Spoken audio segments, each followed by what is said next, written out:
اس لیے زنا کے گناہ سے رزق کی تنگی بھی بڑھ جاتی ہے، چاہے وہ ملٹی ملینئر بندہ کیوں نہ ہو، کام اٹکا ہی رہتا ہے، پھر انسان کی ہیبت کم ہو جاتی ہے، دل سخت ہو جاتا ہے، عبادت کو دل نہیں چاہتا، پھر دل پریشان ہوتا ہے۔ آپ اس بات کا خود مشاہدہ کر لیں کہ جتنی لڑکیاں روگ پال لیتی ہیں ان کو راتوں کو نیند نہیں آتی، کبھی 1 بجے میسج آ رہا ہے، کبھی 2 بجے میسج جا رہا ہے، ساری رات جاگ کے گزار دیتی ہیں۔ جس گناہ نے دنیا میں سکون چھین لیا، سوچیں آخرت میں سکون کیسے ملے گا۔ پھر پریشان ہو کے خود کہتی ہیں اس جینے سے تو مر جانا اچھا تھا، اب تو گھبرا کے یہ کہتے ہیں کہ مر جائیں گے، مر کے بھی چین نہ پایا تو کدھر جائیں گے۔ اس لیے زنا کے بارے میں 2-3 باتیں بہت اہم ہیں۔ پہلی بات کہ حدیث مبارکہ سے پتہ چلتا ہے کہ جب کوئی شخص زنا کر رہا ہوتا ہے اس وقت وہ مسلمان نہیں رہتا، ایمان اس کے جسم سے نکل کے الگ ہو جاتا ہے، گویا زنا کرنے میں جتنا وقت گزرا وہ اتنا وقت کفر کی حالت میں گزر گیا، ایمان سے خالی گزر گیا۔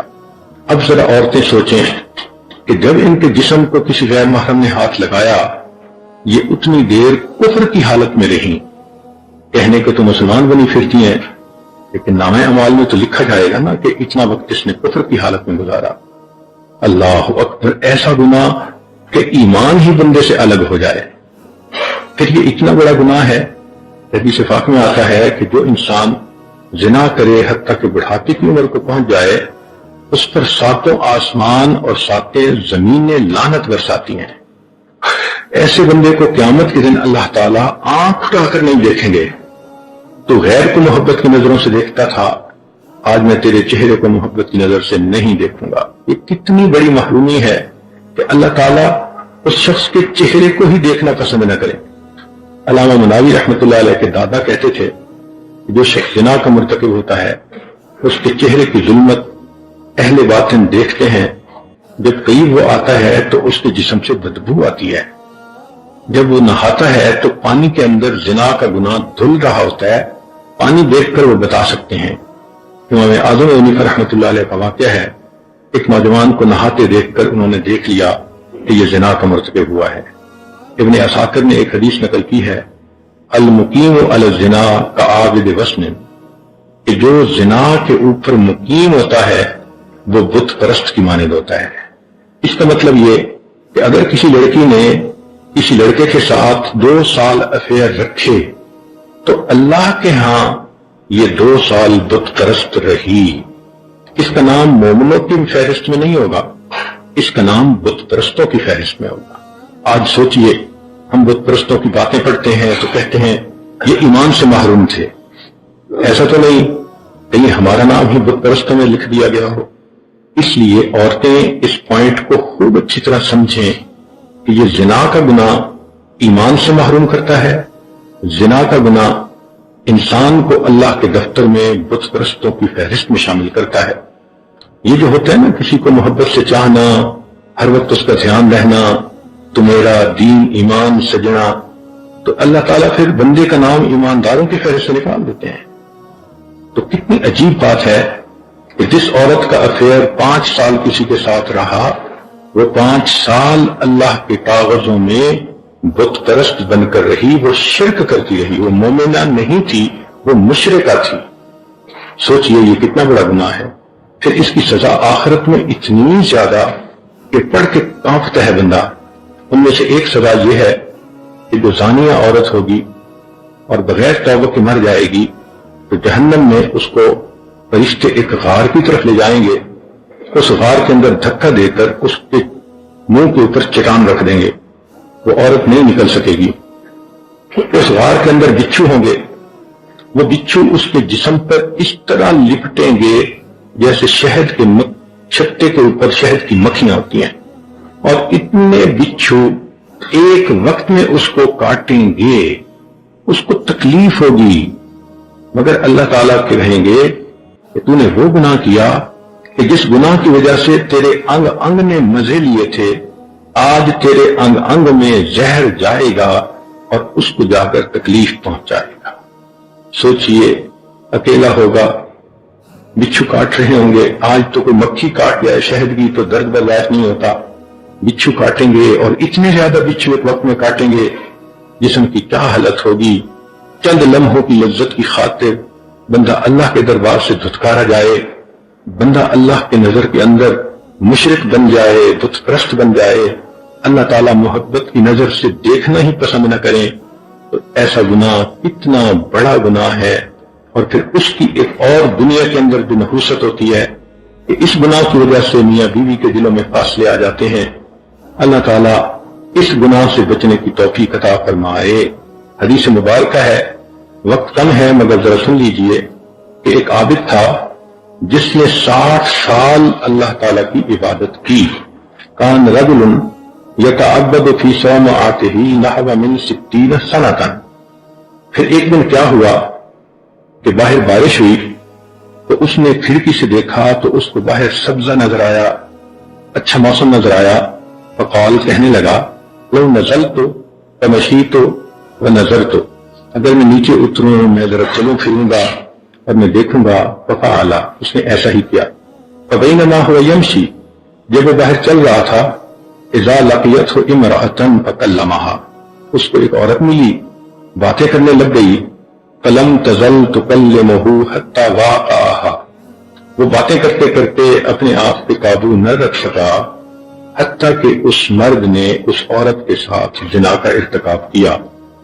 جب ارتکاب کر لیا تو اس نے کہا کہ میں غسل کروں، فوضع قیسا کان علیہ، اس نے اپنے کپڑے اتارے جو اس کے اوپر تھے، فیہ رغیف، اس میں ایک تھیلی بھی تھی اور تھیلی میں کچھ روٹی کے ٹکڑے تھے، فنزل الماء یغتسل، وہ پانی کے قریب آیا تاکہ غسل کرے، عین اس لمحے میں فحضر اجلہ، اس کی موت کا وقت آ گیا، اتنے میں ایک سائل اس کے قریب سے گزرا، فمر سائل فاوما الی الرغیف فاخذہ، اب اس کے اوپر تو مرنے کی کنڈیشن آ چکی تھی، تو اس نے اشارے سے اس سائل کو کہا کہ میرے اس تھیلی میں سے کچھ لے لو، تو سائل نے تھیلی میں سے کچھ صدقہ لے لیا اور چلا گیا۔ ومات الرجل، اس بندے کی وفات ہو گئی، فوزن عملہ ل60 سنۃ فرجحت خطیئۃ بعملہ، اس کے 60 سال کی عبادت اس کے زنا کے گناہ سے ہلکی نکلی، زنا کا گناہ بھاری ہو گیا، 60 سال کی عبادت کم ہو گئی، حکم ہوا اس کو جہنم میں لے جاؤ، پھر کہا ایک عمل اس کا باقی ہے، اس نے مرتے مرتے صدقہ کیا تھا، ثم وضع الرغیف فرجح، جب اس صدقے کا وزن کیا تو پھر اس کا نیکیوں کا پلڑا غالب آیا، فغفر لہ، اللہ نے اس کی مغفرت فرما دی۔ سوچنے کی بات ہے، ایک گناہ 60 سال کی عبادت کو ختم کر دیتا ہے۔ جو کئی مرتبہ زنا کے مرتکب ہوں ان کی عبادتوں کا کیا بنے گا؟ قیامت کے دن اللہ رب العزت کے سامنے کیا پیشی ہوگی؟ اس لیے انسان کو چاہیے کہ وہ پاک دامنی کی زندگی گزارے۔ شریعت نے کہا عورت کو اگر اپنی جان بھی دینی پڑے تو وہ جان دے دے، شہید کہلائے گی، لیکن اپنی عزت اور آبرو کو پامال نہ کرے۔ ایک واقعہ سنا کے میں بات کو مکمل کر دیتا ہوں، امید ہے کہ بچیاں اس واقعے کو توجہ سے سنیں گی۔ ایک آدمی قصاب تھا اور وہ رات کو صبح کے وقت جاتا تھا، جانور ذبح کرتا تھا اور دن میں لا کر وہ اپنی دکان پہ گوشت کو بیچا کرتا تھا۔ جب وہ جانور کو ذبح کرتا تو اس کے کپڑوں پہ خون لگ جاتا اور واپسی پر وہ خون آلودہ کپڑوں میں ہی آتا، مگر گھر آ کر کپڑے بدل لیا کرتا تھا۔ ایک رات وہ جب واپس آ رہا تھا جانوروں کو ذبح کر کے تو رات کا اندھیرا تھا، وہ ایک جگہ سے گزر رہا تھا کہ ایک بندہ شور مچاتا ہوا آیا اور آ کے اس نے اس کو پکڑ لیا۔ جب پکڑ لیا تو اس نے دیکھا تو اس بندے کے جسم سے خون بہہ رہا ہے، حیران ہوا، اتنے میں اس بندے کی جان نکل گئی۔ دیکھا تو اس کے جسم میں ایک چھری تھی جو کسی نے گھونپ دی تھی۔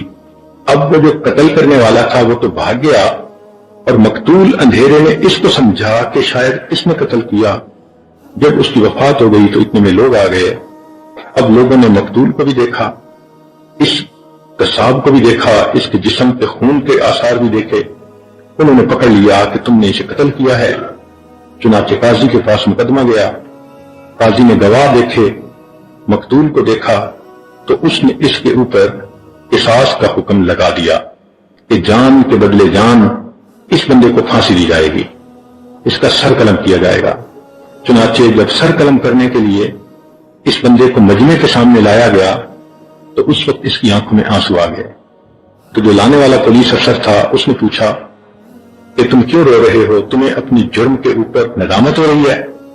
اس نے کہا کہ ندامت تو ہو رہی ہے، لیکن میں اس بندے کا قاتل نہیں ہوں جس کی وجہ سے مجھے سزا دی جا رہی ہے، میں کسی اور کا قاتل ہوں۔ اس نے کہا تمہاری سٹوری کیا؟ اب اس لڑکے نے اپنی سٹوری سنائی۔ میری جوانی کی عمر تھی، میں اس زمانے میں کشتی چلاتا تھا اور ایک بڑا دریا تھا، لوگوں کو ایک کنارے سے دوسرے کنارے کی طرف لے جاتا تھا۔ ایک دن ایک عورت اور اس کی بیٹی میرے ساتھ کشتی پر سوار ہوئی۔ میں نے لڑکی کو دیکھا تو وہ بہت خوبصورت چاند کا ٹکڑا تھی، میرا دل اس پر فریفتہ ہو گیا۔ میں نے اس لڑکی سے اشارے میں باتیں شروع کر دی۔ لڑکی نے دیکھا کہ یہ نوجوان میرے اندر انٹرسٹ لے رہا ہے تو اس نے بھی مجھ سے اشاروں میں بات کی، حتیٰ کہ ہمارے درمیان ایک تعلق ایک دوسرے کے ساتھ ہو گیا۔ مگر لڑکی نے کہہ دیا کہ میں نکاح کے بغیر آپ کے قریب نہیں آؤں گی، آپ اگر مجھے اتنا چاہتے ہیں تو میرے والد سے بات کریں۔ لگتا تھا کہ وہ لڑکی بہت نیک، تقیہ نقیہ پاک دامنہ لڑکی تھی۔ کہنے لگا کہ 1 سال میں اس کی محبت میں تڑپتا رہا، بالآخر میں نے اس کے باپ سے نکاح کا پیغام بھیجا تو والد نے کہا کہ نہیں، میری بیٹی بہت خوبصورت اور بہت نیک ہے، تمہارے پاس نہ علم ہے نہ تمہارے پاس نیکی ہے، تمہارا کوئی جوڑ نہیں بنتا۔ اس نے میرے رشتے کو ریجیکٹ کر دیا۔ میں بہت مایوس ہوا اور خیر اپنی زندگی گزارتا رہا۔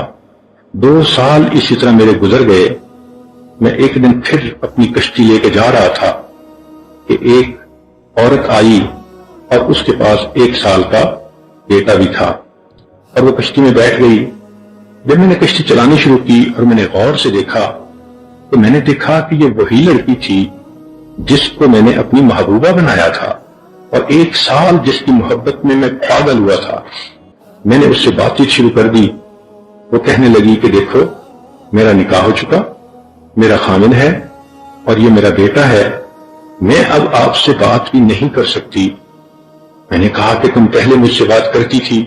اس نے کہا اس وقت میں کنواری تھی، رشتے کے لیے آپ نے میری طرف توجہ کی تو میں نے آپ کو گائیڈ کیا کہ میرے والد سے رابطہ کریں۔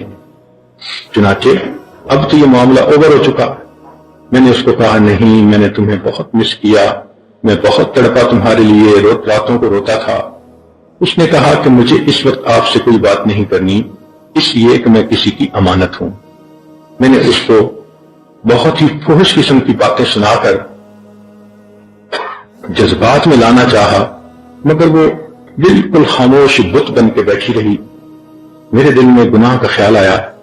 میں نے اس سے کہا کہ اچھا یہ بچہ تو چھوٹا ہی ہے نا، تم اسی کشتی کے اندر اس وقت میرے قریب آؤ اور مجھے اپنی خواہش پوری کرنے دو۔ اس نے کہا دیکھو اللہ سے ڈرو، میں کسی کی امانت ہوں، تم اس مہر کو مت توڑو۔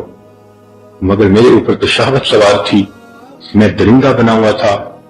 میں نے پہلے اس کو پیار محبت سے بہلانا پھسلانا چاہا، جب اس نے صاف انکار کر دیا تو اس وقت میں نے اس سے اس کا بیٹا چھین لیا۔ میں نے اسے دھمکایا کہ دیکھو میں تمہارے بچے کو پانی کے اندر ڈال دوں گا۔ وہ رونے لگی، آخر ماں تھی کہ میرے بیٹے کو ایسا نہ کرو۔ میں نے اس بچے کا سر پانی کے اندر الٹا کر کے ڈالا تو بچہ تڑپنے لگا، میں پھر اسے اٹھا لیتا اور میں چاہتا تھا کہ یہ میری بات مان جائے۔ وہ روتی تو رہی لیکن اس نے ہاں نہ کی، حتیٰ کہ بچے کو جب بار بار پانی میں ڈالا تو وہ بچہ فوت ہو گیا۔ میں نے اس بچے کو پانی کے اندر پھینک دیا۔ اب وہ نوجوان لڑکی اکیلی تھی تو میں نے چاہا کہ میں زبردستی اس کے اوپر جو ہے وہ گناہ کروں۔ میں نے اس کی طرف ہاتھ بڑھایا، لڑکی نے اپنے زور کے مطابق اپنے آپ کو پیچھے ہٹایا۔ چنانچہ میں نے اس کے بالوں کو پکڑا، وہ بے پردہ کر دیا اور میں نے اسے کہا کہ میں تمہیں بھی اسی طرح پانی کے اندر ڈبو دوں گا۔